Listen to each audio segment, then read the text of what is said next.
Hey everyone, welcome back to Lightshine Desserts, where you can get your daily dose of baking, the Word of God, decorating, and much more. So today I'm going to be making some decorated sugar cookies that look like coffee and donuts, if you can tell that in the picture. I just kind of wanted to do some more practice on this, as well as trying some different designs. I've been trying to do that for the last couple of weeks, just whenever I'm going to make cookies, trying to think of things I haven't done before, maybe different shapes or different designs. This is a weird egg that I saw. But anyways, so yeah, currently making the cookie dough right now, regular basic sugar cookie dough. And yeah, so technique wise, I've been doing a lot of different stuff that I've seen from other people and trying out in the way that they do it. So for making the icing, I've seen someone doing it either that day before, a couple of days before, and then obviously then using it on the day that they're going to decorate, which helps save time.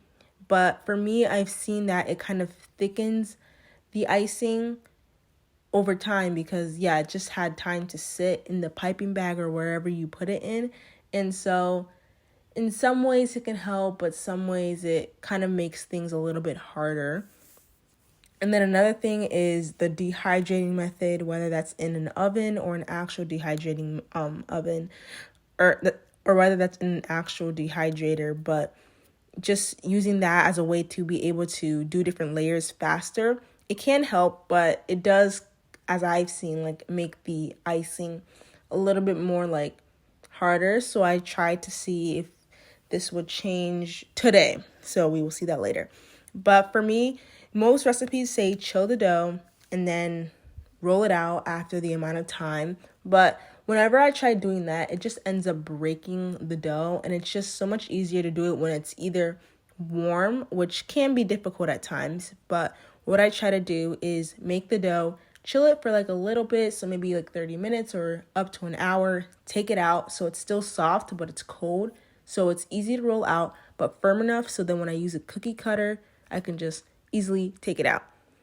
So for royal icing, I've seen that if I basically cut the recipe that I use in half and then make it, and then also cut that half again, I will have a good amount of icing, so then I don't have to keep making more, or I won't have exceedingly a lot of icing, because I just don't like having so much icing with me, because that's just a waste of all that powdered sugar and the corn syrup and all the stuff.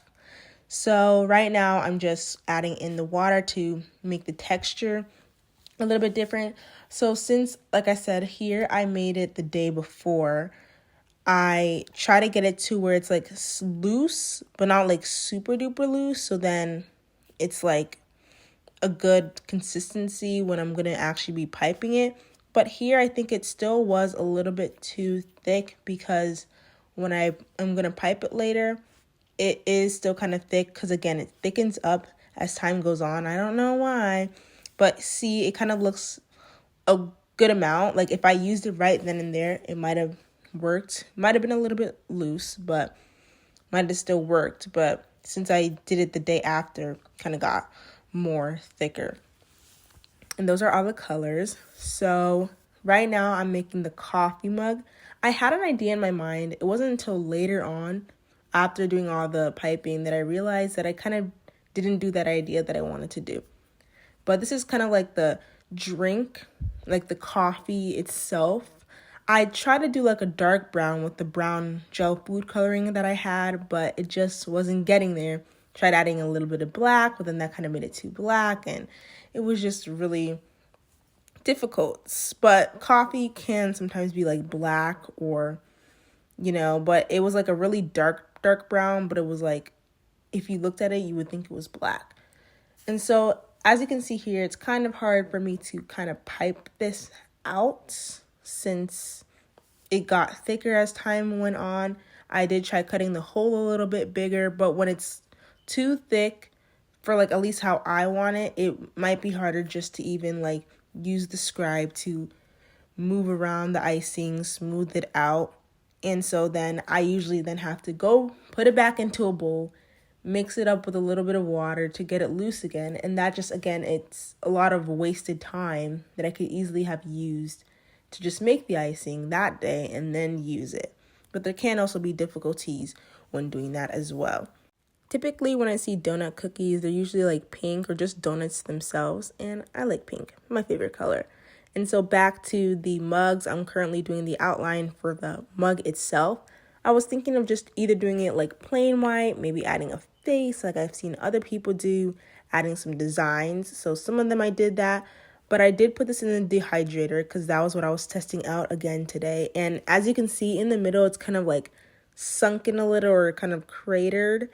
And it kind of did that for some of them. So it was kind of, but like it didn't need to look the very best. But basically what I wanted to do was like outline. As you can see, the top portion doesn't have any white outline on it. The top of the black little oval there, if I had just put it at the top, it kind of would have seemed as if like the coffee was in the mug, because you can't really tell. It just looks like, it really depends on what you're thinking about, the side view that you're looking at and how you see it, but it still looks like a mug of something. So I had a couple of colors I was going to do for the sprinkles. I had some sort of idea in my mind. I was kind of trying to do different like designs, like their typical sprinkle, like right here, doing some dots. I could have made some more colors because, again, I just had this like turquoise. I think I was trying to get it to be green or blue. I don't remember. But yeah, that little dot thing I was doing, the typical lines. But I'm right now doing the handles of the mug to finish it off. So again, I will just like keep going back to the dehydrator or the oven to dehydrate it for a little bit and then take it out. And my cookies, when I made them, I think I made them a little bit too crunchy because they were thinner than usual. So it did end up being a little bit crunchier than usual, but it still tasted good. So anyways, thank you all so much for watching. If you have any questions, things you want me to make in the future, or tips, feel free to comment down below, and have a blessed week. Bye.